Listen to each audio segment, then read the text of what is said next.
c'était la problématique de création de paniers à partir de tickets de caisse. C'est quelque chose qui est assez connu dans le retail et c'est un bon point de départ pour la compréhension du client et pour plein d'autres choses. En gros, en quoi ça consiste, c'est qu'on prend les 2 millions de tickets de caisse et on dit, enfin, on vous donne 2 millions de tickets de caisse, on vous dit mettez-les sur 15 tas, 20 tas et pour former des groupes homogènes. C'est ça qu'on a essayé de faire. Cyril, peut-être que tu peux nous dire en quelques mots en quoi c'est utile pour un client de faire ça. Tout à fait. Alors, en fait, là, on analyse alors communément, donc je vais toujours parler, voilà ce qu'on fait en data mining et là, ce qu'on a fait dans le cas présent. On va dire que d'un point de vue du client, donc nous, on vient du CRM, comme le disait Rupert, on a la chance d'avoir toutes les données identifiées, donc avec les porteurs de cartes. Là, on est sur de la distribution alimentaire, à peu près, ils identifient à peu près 80-85% des passages caisses qui sont vraiment faits avec un bipage de cartes, donc auquel on rattache un client. Donc bien sûr, on analyse les clients, leur comportement d'achat et on va regarder même leur consommation de produits. Donc, rien de nouveau jusque-là, sauf que souvent, on va étudier des données disparates, c'est-à-dire on va raisonner en surreprésentation, en sous-représentation. On va dire les meilleurs clients, ils consomment un peu plus de frais, un peu plus de fruits et légumes, et un peu moins de non-alimentaires, et à l'inverse, les clients occasionnels, et ainsi de suite. Ça ne nous dit pas, et ça ne dit pas aux retailers, ce que chacun des clients, à un moment donné, vient chercher, et donc quel est son besoin. Je réponds à votre remarque. Voilà, quel est son besoin à chaque fois que j'ai un passage caisse et un ensemble de produits sur le tapis. Ce qui va être intéressant pour le retailer, c'est de savoir pourquoi ce client est là.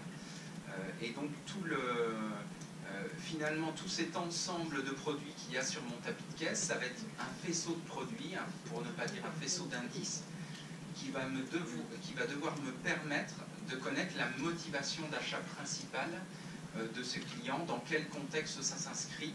Donc, est-ce que c'était préparé, est-ce que c'est compulsif, ensuite, est-ce que c'est pour faire mon plein de courses, est-ce que c'est pour préparer un apéro, est-ce que c'est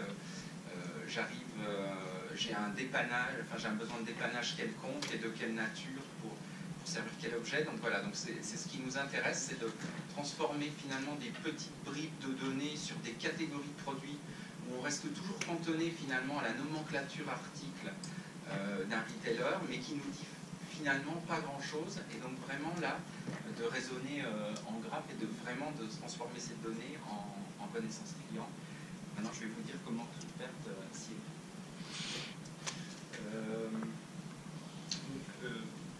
L'idée donc pour regrouper ces tickets de caisse dans des ensembles homogènes, des paniers, il fallait créer un modèle prédictif et un modèle qui est capable d'absorber ces éléments que je vous ai donnés et prendre en compte l'ensemble, chaque ticket de caisse, sans faire abstraction de certains tickets dans cette masse de données.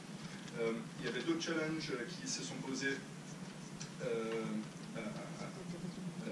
l'origine de ce projet.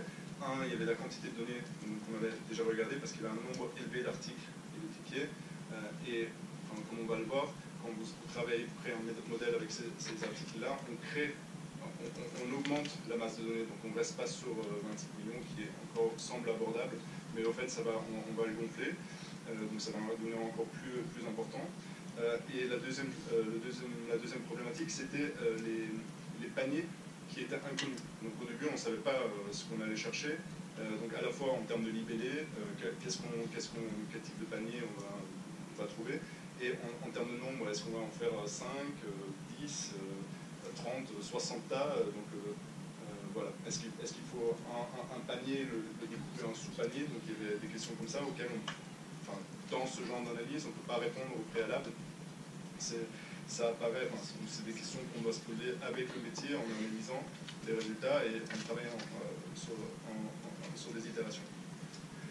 En termes de quantité de données, donc avec 1,8 million de tickets et 48 000 critères, donc on arrive maintenant dans le machine learning, c'est qu'en fait, quand vous avez des tickets de caisse avec des articles dedans, environ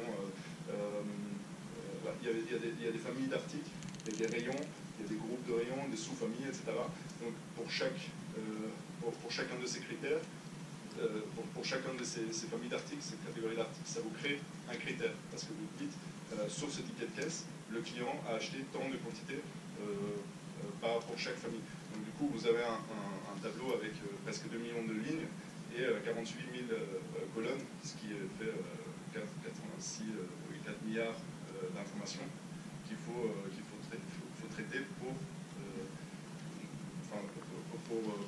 créer un modèle capable de prédire ce genre d'informations.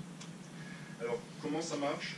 Moi, je sais qu'il y a des gens dans la salle qui ont déjà vu ce genre de modèle prédictif. La problématique est la même que quand vous avez un panier de fruits devant vous, vous ne savez pas comment s'appellent les fruits, vous les voyez, et on vous demande de les mettre de les regrouper ensemble. Donc qu'est-ce que vous allez faire? Forcément, vous allez regarder les formes des fruits, vous allez regarder la couleur, peut-être la taille, etc. En gros, un certain nombre de critères qui vont vous paraître évidents tout de suite. Donc, vous avez la taille, si on prend la première ligne qui est la pomme, par exemple, vous allez voir qu'elle est grande, rouge, la forme principale est ronde, et la forme secondaire, c'est qu'elle est aplatie en haut à en bas. Donc ça, vous pouvez le faire sur l'ensemble de fruits. Et si on vous dit maintenant de faire 2 groupes à partir de ce fruit, vous allez peut-être les regrouper par la couleur et par la forme. Si on vous dit de faire 4 groupes, peut-être que vous allez avoir les quatre fruits de manière complètement distincte. Donc c'est exactement la même chose qu'on a fait sur le ticket de caisse, sauf que il y a plus de critères. Donc il y avait sur le contenu et les familles d'articles, on avait le fournisseur. Donc c'est un critère très important parce que des gens, en fait, quand ils vont faire leurs courses, ils achètent des fournisseurs des fournisseurs préférés, des marques de distributeurs qui vont jouer un rôle. Les quantités jouent un rôle important sur un ticket parce qu'on a les quantités achetées et une quantité aussi de retours. Donc un ticket qui représente des retours, donc un client qui va arriver pour déposer des affaires, il va, par exemple, il rend un pantalon, le pantalon de son fils qui est trop petit, il va aussi peut-être profiter pour acheter autre chose. C'est une catégorie, des dimensions importantes à prendre en compte. Et ce qui est important aussi, c'est le nombre des quantités distinctes et totales. Donc on ne regarde pas seulement quelqu'un qui va acheter 15 packs de lait, ça ne va pas être nécessairement a priori dans le même groupe que celui qui achète 15 packs de lait différents, de marques différentes. Ensuite, évidemment, la date et l'heure. Donc on va voir, c'est important, un ticket de caisse est lié à un moment donné, il est par des campagnes de promotion ou des périodes spéciales également, et les montants évidemment qui sont dépensés montants totaux et prix unitaire. Quand on met tout ça donc, dans des colonnes, en sachant que chaque rayon va devenir une colonne, comme on a dit tout à l'heure, on arrive à notre grand tableau. Donc là, on voit l'équivalent avec le panier de fruits qu'on a vu tout à l'heure. On a le nombre d'articles en ligne de chaque ticket de caisse, et on a le nombre d'articles pour acheter, les montants, etc., les périodes. Et donc ça nous donne un grand nombre de colonnes et un tableau sur lequel on peut commencer à faire notre segmentation. Juste en quelques mots, je vais essayer de le faire le moins technique possible.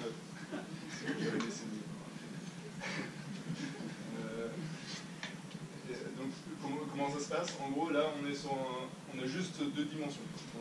Supposons que ça, c'est sur notre ticket de caisse, et on veut le classer sur 2 dimensions, et on crée 2 paniers. Les paniers, c'est les grands points. Donc, en fait, ce qui va se passer, c'est que l'algorithme qu'on utilise, il va à chaque fois regarder. Au début, on place les paniers de manière aléatoire. Et on dit quels sont les tickets de caisse qui sont le plus proches de ces paniers.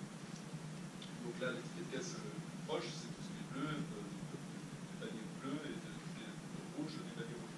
Et donc, ensuite, on va dire, ok, maintenant on connaît la moyenne, on va le placer au milieu de cet ensemble, à chaque fois. Ensuite, on va refaire le split, on va le replacer au milieu, faire le split, et du coup, en fait, les paniers vont converger vers les centres de l'ensemble des tickets de caisse. Donc c'est un processus statistique qui est assez classique, ça s'appelle le le clustering.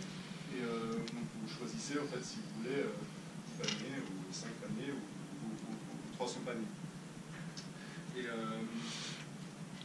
donc avec des itérations, on arrive ensuite à faire, on a fait tourner ça sur des machines chez Google, on arrive à sortir ce type d'information. Donc on a créé 30 clusters, donc ça on a testé différentes choses avec différents nombres.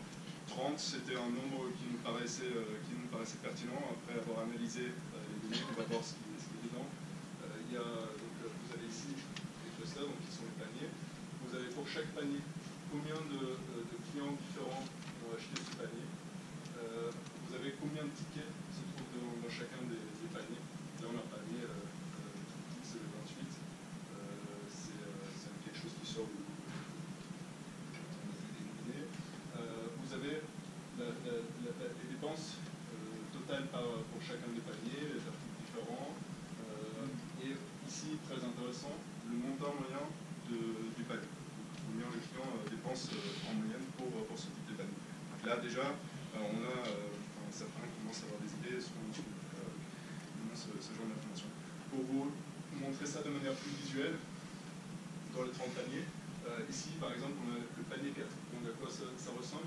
Vous avez donc, le client moyen, le panier moyen numéro 4, ça va être quelqu'un qui achète 8 articles qui appartiennent à de l'ultra frais, 7 articles qui appartiennent à la catégorie fromage et 6 articles boissons sans alcool. Donc ça va être certainement autour de cette catégorie-là la motivation principale pourquoi un client va se rendre au supermarché, parce qu'il va acheter ça, mais il va aussi dans son panier acheter tout ça. Donc il va aller au traiteur de la mer, à la boulangerie, il va prendre des aliments pour les animaux, etc. Et donc ça c'est un panier, on l'appelait congelé produits frais et en tête, parce que c'est quelqu'un qui vient pour des produits frais mais il achète autre chose, avec un ticket moyen assez important, 198 €, donc c'est quelqu'un qui dépense 200 €. Après, on a des choses très différentes. Le panier traiteur, quelqu'un qui vient pour la charcuterie, le fromage. Le panier fruits et légumes. Donc là, c'est un mot avec très peu d'achats à côté. Par opposition, le panier fruits et légumes, quelqu'un qui vient que pour les légumes et les fruits, qui achète quasiment rien d'autre, un peu de frais. Donc c'est un petit panier de 44 €. Confiserie et pâtisserie. Quelqu'un qui vient pour les produits pour animaux, donc lui il achète 16 boîtes pour le chat et 2-3 trucs à côté. Le panier de parfumerie avec surtout de parfumerie, donc là c'est intéressant parce que c'est regroupé avec l'entretien du linge, les produits de papier. Donc apparemment quelqu'un qui vient pour acheter de la parfumerie ne veut pas nécessairement faire des courses d'alimentation. Par contre, un panier assez important avec 80 €. Le panier poisson sans alcool. Donc là, c'est la personne qui vient acheter 14 packs d'eau et achète quasiment rien d'autre. Donc il y a quand même 4000 tickets qui sont de ce type. Bon, la boulangerie, par opposition, donc boulangerie avec un peu d'autres choses, par opposition à la boulangerie, à la personne qui vient juste acheter son pain. Il n'y a rien d'autre dans ce panier. C'est 27 €. 152 000 tickets qui sont comme ça. Les boissons sans alcool et le vin. Donc ça c'est le panier à 0, mais quelqu'un qui ne boit pas trop, qui a des enfants. Le panier jardinage et déco avec les sémences. Donc quelqu'un qui vient pour les sémences, il va avoir de l'animalerie et de la décoration extérieure. Donc pareil, ça se mélange peu avec les achats alimentaires, comme le textile de la maison qui se mélange avec la table et la cuisson. Et là on est sur le linge, donc le panier linge, c'est un panier assez important, 227 €. Donc quand quelqu'un vient pour ses courses autour du linge, il va dépenser des montants assez importants. Et le panier apéro, le vin tranquille, la bière et le cidre, et le vin effervescent, et le snacking salé. Donc ça, c'est en fait, là, c'est le fameux panier où il n'y a que 4 tickets dedans. Donc en fait, l'algorithme l'a sorti parce que c'est quelqu'un qui a acheté 4 fois pour presque 2500 €, donc ça doit être pour un mariage. Et c'est tellement différent du reste des tickets qu'il est sorti comme un panier séparé.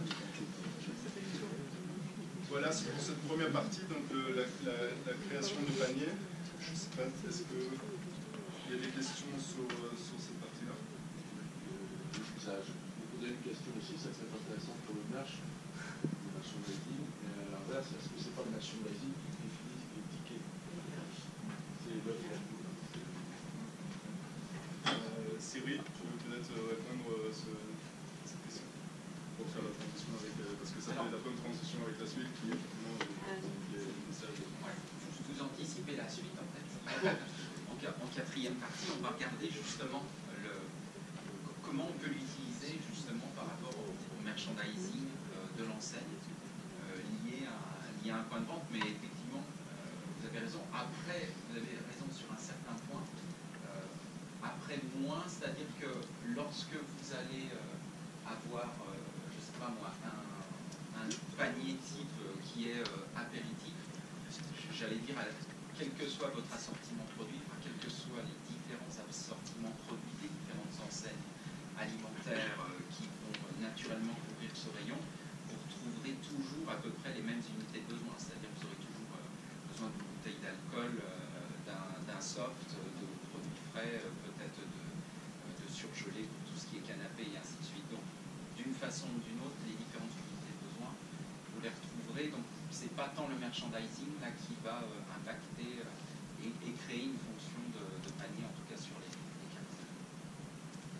Alors, sinon, une question générique qui a été posée, pas en anonyme sur Google, de Pascal Togo, qui sera là. Donc, je vais reprendre votre question si vous voulez bien. Donc, poser la bonne question, a priori, c'est le rôle de l'être humain du consulting avant la data science. Mais existe-t-il des outils big data pour poser la bonne question, puis pour savoir si les données pertinentes sont accessibles? Je suppose que ça se repose. Je veux bien répondre à ça. Et je pense que en fait, les outils tels que moi je les connais aujourd'hui, j'ai l'impression qu'en fait, on utilise la big data un peu comme un peu dans ce cas, de manière itérative. C'est-à-dire qu'il y a toujours, on rentre dans une phase d'exploration de données, quand on va se retrouver en face d'un ensemble de données. On va déjà regarder, on a différents outils, qui sont assez intéressants pour comprendre ce qu'il y a dedans, la diversité, la qualité, et grâce à ça, je pense qu'on peut se poser des bonnes questions. Après, il y a maintenant des intelligences artificielles qui commencent à naître sur le sujet d'analyse de la donnée, qui analysent automatiquement des sets de données et qui peuvent en tirer des conclusions et produire des idées pour savoir ce qu'on peut en faire. Je ne sais pas si ça je pense au sujet, donc je pose régulièrement cette question. C'est en plusieurs étapes. On arrive maintenant pour la... J'ai une question. Est-ce qu'en fait vous avez réfléchi un petit peu pour Golden Eyes? Est-ce que vous avez réfléchi en fait à ajouter des données météorologiques qui peuvent avoir des incidences ou pas sur des achats? Alors, on ne l'a pas fait dans le cas présent parce que la question n'était pas tant, enfin on va arriver justement sur la partie point de vente, la quatrième partie. La question n'était pas tant de dire à tel moment donné il va me falloir tel assortiment produit et surtout quelle quantité en stock.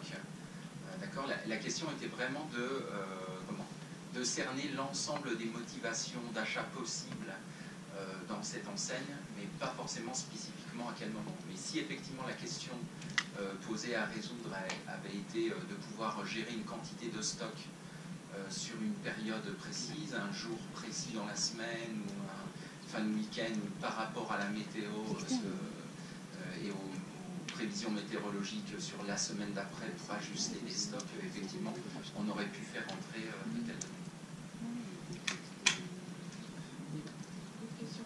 Est-ce que vous croisiez dans cette constitution de panier les données tickets avec des données RFM, des données de de fréquence. Par exemple, vous parliez de l'achat d'animaux.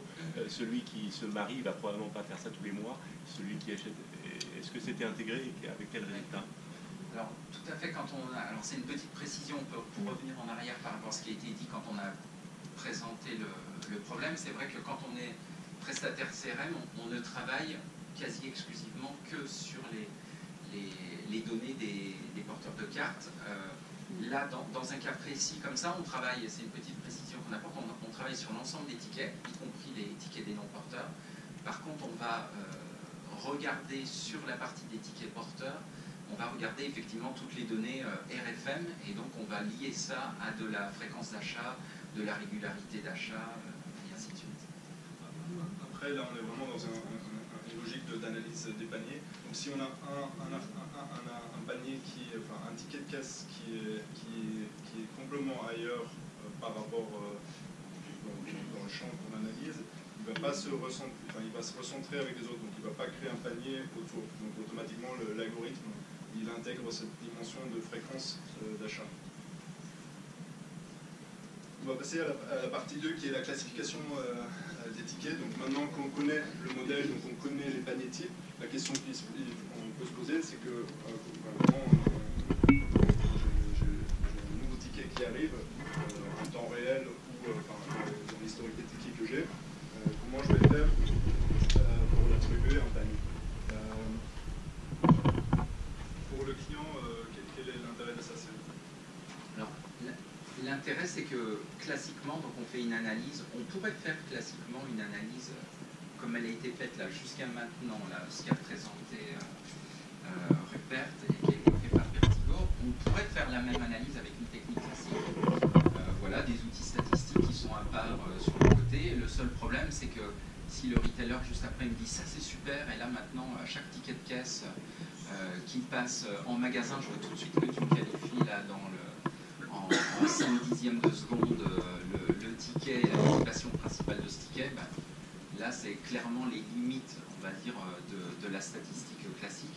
Et donc c'est ce qui nous intéresse ici, c'est de pouvoir, pourquoi alors le savoir en temps réel, ben, c'est pour pouvoir tout de suite rebondir. Ça peut se faire de plein de façons, et là alors l'imagination est sans limite, de façon on va dire un peu classique, on pourrait se dire, mais c'est déjà pas mal, serait d'éditer en temps réel un couponing personnalisé, pas continuer à nous sortir par exemple quand on a 40 et quelques années un coupon pour des couches Pampers. Bon, bah, oui, c'est super, je tairai les noms des enseignes qui font encore ça, mais malheureusement il y en a encore beaucoup qui le font. Voilà, mais de sortir par exemple un couponing qui correspond justement, alors à vous, on a les informations clients et les informations RFM, mais par exemple par rapport à la motivation principale d'achat, après on peut imaginer plein de choses. Si je suis en train de faire, si je suis vendredi soir et que j'achète une bouteille de champagne, peut-être que si je propose un coupon ou une push notification, on va dire, allez, c'est un porteur de carte, sur l'achat d'un bouquet de fleurs, voilà, le fait de se dire c'est le vendredi soir, il est 20h, j'achète une bouteille de champagne, on recontextualise, voilà, peut-être je suis en train d'aller chez quelqu'un de leur apporter la bouteille de champagne, peut-être je vais aussi ramener un bouquet de fleurs, donc voilà, il y a aussi des possibilités d'utilisation comme ça.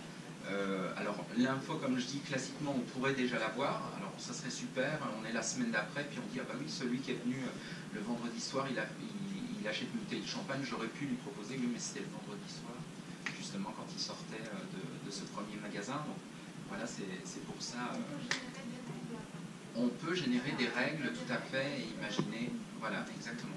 Et là, je cite un cas de panier, il peut y avoir de multiples combinaisons comme ça.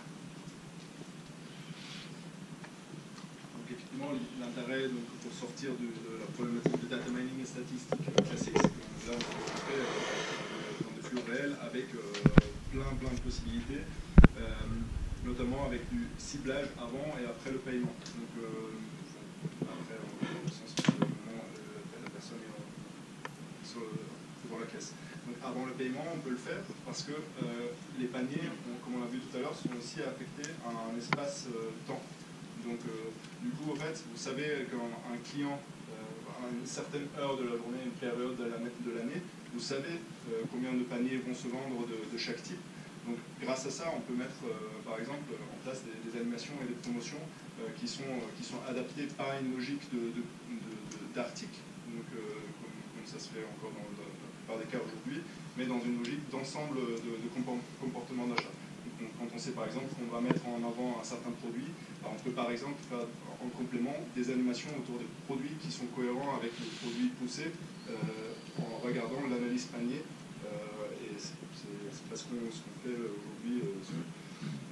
Et après, il y a la phase de paiement, donc la personne passe en caisse avec son ticket de caisse, donc on détecte en temps réel le panier, et là, comme dit Cyril, on a la possibilité pour des promotions, des réductions, soit directement sur le ticket de caisse, soit sur le mobile avec l'application, ou par le messaging. Les possibilités sont infinies de l'exploitation de ça. Comment ça se passe, en fait, c'est que les caisses envoient leur donner un serveur de prédiction qui lui stocke les données quelque part pour les exploiter, et ensuite derrière renvoie quelque chose au système de caisse, au système du client local qui peut l'exploiter, ou c'est un message sur le smartphone du client par exemple. Donc voilà, ça c'est le processus dès qu'il se présente. Donc on a le ticket de caisse, on va le